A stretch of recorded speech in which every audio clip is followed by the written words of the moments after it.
Websites today, they just work. They feel seamless, right? They load in a flash, they look amazing on any screen, and honestly, a lot of them feel more like full-blown apps than just simple pages. But if you were to rewind the clock just 2 decades, well, using the web was a whole different ballgame. So let's do that. Let's hit rewind and really dig into how we got from there to here. For some of us, man, that sound is burned into our brains. That crazy screeching and beeping, that whole digital handshake your computer had to do over a phone line. For others, it's just a relic you hear about in old movies. But that sound, it's the perfect place to start because it literally dictated everything about how the early web was built. And what did that sound really mean? It meant waiting. A whole lot of waiting. You'd click a link and, no joke, go make a sandwich while you waited for the page to load. And this one thing, this agonizingly slow speed, it was the single biggest influence on the design, the technology, and the function of every single website back then. Okay, so let's start with the most fundamental piece of the puzzle, the connection itself. How we actually got online then versus how we do it now. I mean, they couldn't be more different. And this right here really breaks it down perfectly. Back in the day, being online meant tying up the phone line. The internet wasn't always on. It meant nobody could call the house. And the speeds were so slow that website builders had to be ruthless. Every single image was a huge decision. Video? Forget about it. But today, our connection is always there, and we just expect rich media, high-res photos, and complex animations to load instantly. And of course, that speed problem, it bleeds right into the next big thing, the actual design. Think about it. If you had to build a car that ran on just a thimble of gasoline, it would look way different from a modern sports car, right? Well, the exact same principle applied to websites. Early web design wasn't some kind of minimalist style choice. It was pure necessity. Those plain backgrounds, the basic fonts like Times New Roman, a super limited color palette, that wasn't for style points. It was all done to make sure the page would actually load before you gave up. The goal was pure function. Get the info on the screen as fast as humanly or, modemly possible. Fast forward to today, and wow, it is a completely different story. Design is all about the experience. We use visuals to tell stories, to connect with people on an emotional level, and to build a real brand identity. And maybe most importantly, we just expect a modern site to work and look perfect, whether you're on a giant monitor, a tablet, or the phone in your pocket. But what you actually see on the screen, that's only half the story.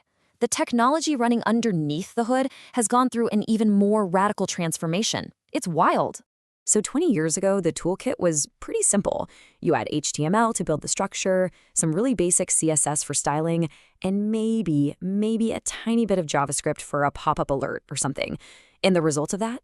Most websites were static. Just think of them like digital documents. Every single page was its own separate file that had to be coded by hand and uploaded.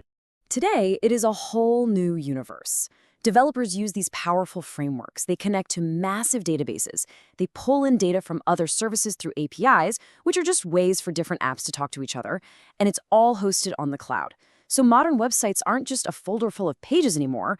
They're dynamic systems that act just like applications, constantly changing and personalizing the experience just for you.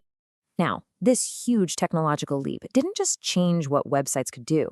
It fundamentally changed who could create them. And this might be the most democratic shift of all. I mean, can you believe this? If you wanted to change just one sentence on a website back then, you had to be a specialist. You had to open a code file, manually edit the HTML, connect to the server with this special program called an FTP client, and then upload the changed file. It was slow, it was tedious, and it was completely out of reach for the average person. Just look at this contrast. It's night and day, right? We've gone from an era where only the coder could build to an era where literally anyone can be a creator. Modern platforms like content management systems, the tools that let you manage your website without ever seeing a line of code. They give us drag and drop editors and one-click updates. That technical barrier, it's basically vanished.